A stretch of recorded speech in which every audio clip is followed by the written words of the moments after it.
Welcome to Pinesia Tutor. In this video, we are going to discuss about CUET 2022 for domain subject of economics. In this video, we will discuss about undergraduate courses, exam pattern, syllabus, preparation tips, and how to score high. Undergraduate programs which require economics are BA Economics, BCom Honors, and BCom. Eligibility criteria for BA Economics is any one language from list A and mathematics along with any two subjects out of which one can be chosen from list B1. Now the question is, what is the format or pattern of this exam? So first is, this will be MCQ based exam. हमें इसमें MCQs दिए होंगे और हमें कोई भी एक option tick करनी है. Next is attempt 40 questions out of 50. हमें 50 क्वेश्चंस गिवन होंगे जिसमें से हमें 40 क्वेश्चंस अटेम्प्ट करने हैं. And then is each question will be of 5 marks each. हर एक क्वेश्चन जो है वो 5 मार्क ईच का होगा. And there will also be negative marking of 1 mark for each wrong answer.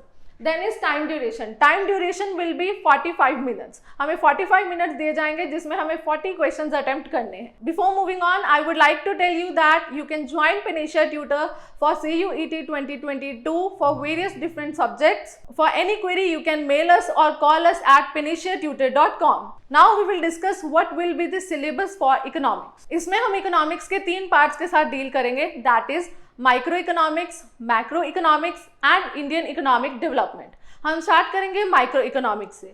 Micro economics हमारी वो ब्रांच है इकोनॉमिक्स की जिसमें हम किसी भी फर्म के इंडिविजुअल बिहेवियर को स्टडी करते हैं. So in micro economics we will start with very first unit, that is introduction to micro economics. Then is consumer behavior and demand. Then we will come to macroeconomics, that is national income and related aggregates, determination of income and employment, and then is money and banking. Then is government budget and the economy, then balance of payments. Now we will deal with Indian economic development. इसमें हम पहले पढ़ेंगे development experience and economic reforms. Then is current challenges facing the Indian economy. Indian economy कौन-कौन से challenges जो है वो face कर रही है. Then is development experience of India. India का डेवलपमेंट एक्सपीरियंस कैसा रहा. Now we will discuss this syllabus in detail and we will start with our very first unit, that is introduction to micro economics. इसमें हम पढ़ेंगे सबसे पहले micro economics होता क्या है. देन हम पढ़ेंगे हमारी सेंट्रल प्रॉब्लम्स कौन सी हैं. हमें पता है हमें सेंट्रल प्रॉब्लम्स जो है वो 3 टाइप्स की हैं, for what to produce, whom to produce and how to produce. Then our second unit is consumer behavior and demand. Consumer behaviour and demand में हम सबसे पहले बात करेंगे कंज्यूमर इक्विलिब्रियम की. इसमें हम पढ़ेंगे कि कंज्यूमर इक्विलिब्रियम क्या होता है, कैसे कंज्यूमर जो है वो इक्विलिब्रियम अटेन करता है, यूटिलिटी एनालिसिस क्या है, इसमें 1 कमोडिटी केस क्या है, 2 कमोडिटी केस क्या है. Then is demand. डिमांड के कॉन्सेप्ट में हम पढ़ेंगे मार्केट डिमांड क्या है, मार्केट शेड्यूल क्या है, मार्केट कर्व्स क्या है, along with the factors or determinants affecting the demand. Then we will also study about price elasticity of demand, और इसमें क्या मेजरमेंट है, कौन कौन से मेथड से हम प्राइस इलास्टिसिटी को डिटर्मिन कर सकते हैं. Then our next unit is national income and related aggregates. इसमें हम बात करेंगे सर्कुलर फ्लो ऑफ इनकम की. डिफरेंट कॉन्सेप्ट जैसे कि GDP, GNP, NDP, NNP at market prices and factor prices. And then is measurement of national income. हम national income को कैसे कैसे मेजर कर सकते हैं. इसके लिए हमारे पास 3 मेन मैथड्स हैं. First one is value added method, then is expenditure method, then is income method. Now another unit is determination of income and employment. इसमें हम बात करेंगे हमारी एग्रीगेट डिमांड, एग्रीगेट सप्लाई की, इनके कॉम्पोनेंट्स की, propensity to save, propensity to consume and determination of income and employment. And then is concept of investment multiplier. Investment multiplier क्या है, ये कैसे वर्क करता है, इसकी सारी working. And then is excess and deficient demand. Excess और deficient demand में हम पढ़ेंगे इसका मीनिंग क्या है, इसकी प्रॉब्लम्स क्या क्या हैं और कैसे हम इन प्रॉब्लम्स को करेक्ट कर सकते हैं, किन मेजर्स के थ्रू ये करेक्ट हो सकती हैं. Then is money and banking. Money and banking में हम पढ़ेंगे इनका मीनिंग, एवोल्यूशन एंड फंक्शंस की, कैसे धीरे धीरे जो मनी है वो आई और इसने क्या क्या फंक्शंस परफॉर्म किए. Then is central bank. As we all know, central bank of our country is RBI, that is Reserve Bank of India. ये क्या क्या functions perform करता है, इसके बारे में सारी detail. And then is commercial banks. Commercial banks इसके functions, ये क्या है and ये सब. Then next unit is government budget and economy. Government budget और economy में सबसे पहले हम पढ़ेंगे इसका meaning, फिर इसके components, फिर क्या क्या हमारे पास government budget में objectives हैं. देन क्लासिफिकेशन गवर्नमेंट बजट की रिसीट्स एंड एक्सपेंडिचर में, अगर रिसीट्स की बात करें तो क्या वो रेवेन्यू है या फिर वो कैपिटल है।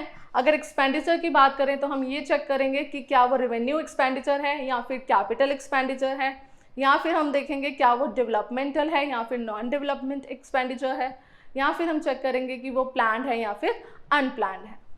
Then is meaning and implication of various budgets, अलग अलग टाइप्स के बजट का मीनिंग पढ़ेंगे, उसकी क्या क्या इम्प्लीकेशंस हैं, जैसे कि balanced budget, surplus budget, deficit budget and many more. Last unit of macro economics is balance of payments. Balance of payments में हम पढ़ेंगे फॉरेन एक्सचेंज रेट के बारे में, इसका मीनिंग क्या है, इसमें types of balance of payment accounts कौन कौन से हैं, जैसे कि current account, capital account, recent क्या बताया जा रहा है फॉरेन एक्सचेंज के बारे में, वो सब हम इसमें डिस्कस करेंगे।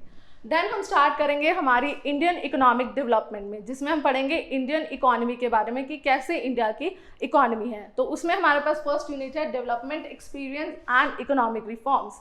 डेवलपमेंट एक्सपीरियंस सिंस इंडिपेंडेंस तक इंडिया ने क्या क्या डेवलप किया, और फिर जब हमारे पास इकोनॉमिक रिफॉर्म्स आए, कौन कौन से economic reforms, the major economic reforms are liberalisation, privatisation and globalisation. तब कैसे इंडिया की डेवलपमेंट हुई, कैसे इंडिया की इकोनॉमी में चेंजेस आए। Then we will study about agriculture and foreign trade, कि क्या क्या पॉलिसीज रही, क्या क्या डेवलपमेंट हुई है एग्रीकल्चर एंड फॉरेन ट्रेड में।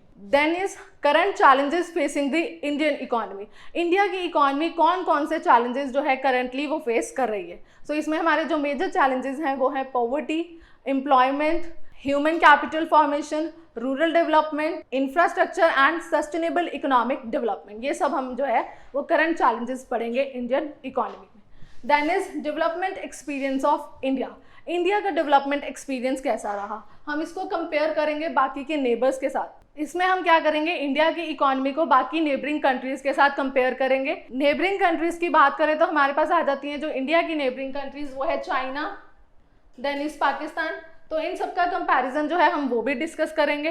Then is various issues, various issues में हम बात करेंगे economic growth, population and then is other human development indicators. अब हम देखेंगे प्रेपरेशन टिप्स कि कैसे हमें CUET के लिए स्टडी करना चाहिए। So very first is understand the exam pattern. किसी भी एग्जाम को देने के लिए इट इज़ वेरी नेसेसरी कि हमें उस एग्जाम का पैटर्न पता हो। देन इज कॉन्सेप्ट ट्रांसपेरेंसी, कोई भी कॉन्सेप्ट है तो हमें वो एकदम क्लियर होना चाहिए, उसको लेके कोई भी डाउट्स नहीं होने चाहिए। अगर कोई भी डाउट्स हैं तो उनकी क्लेरिफिकेशन जो है वो बहुत ज़रूरी है। Then is follow updated syllabus, हमें हमेशा सिलेबस में कोई भी चेंजेस या अमेंडमेंट्स आ रही हैं उनका ध्यान रखना चाहिए और हमेशा अपडेटेड सिलेबस को ही फॉलो करना चाहिए। हमें इसके लिए रेगुलर उनकी वेबसाइट पे जाके भी चेक करते रहना चाहिए कि क्या कोई हमारे सिलेबस में चेंजेस आए हैं। देन इज क्लेरिफाइड डाउट्स, अभी मैंने बताया अगर कोई भी डाउट है तो सबसे पहले उसकी क्लेरिफिकेशन करनी है, वो सबसे ज़रूरी चीज़ है। Then is refer good study material, हमें हमेशा अच्छे स्टडी मटीरियल के लिए पढ़ना चाहिए। You can also get good study material at Pinesia tutor. Then is how to score high, हम कैसे इस एग्जाम में गुड ग्रेड्स ला सकते हैं, कैसे अच्छा स्कोर कर सकते हैं। So first is time management, हमें हमेशा टाइम को मैनेज करके चलना चाहिए। जैसे कि हमें पता है हमारे इस एग्ज़ाम के लिए हमें 45 मिनट्स की ड्यूरेशन दी गई है, हमें 45 मिनट्स में 40 क्वेश्चंस अटेम्प्ट करने हैं। सो टाइम इस एग्ज़ाम के लिए मैनेज करना बहुत ज़रूरी है। देन लास्ट इज प्रैक्टिस, जितना ज़्यादा हम प्रैक्टिस करेंगे उतने ज़्यादा हमारे अच्छे मार्क्स आएंगे। As we all say practice makes the man perfect. So हमें जितनी प्रैक्टिस होगी उतना हमारा कॉन्सेप्ट क्लियर होगा और उतने अच्छे हमारे मार्क्स होंगे। Thank you so much for watching, be determined and stay positive.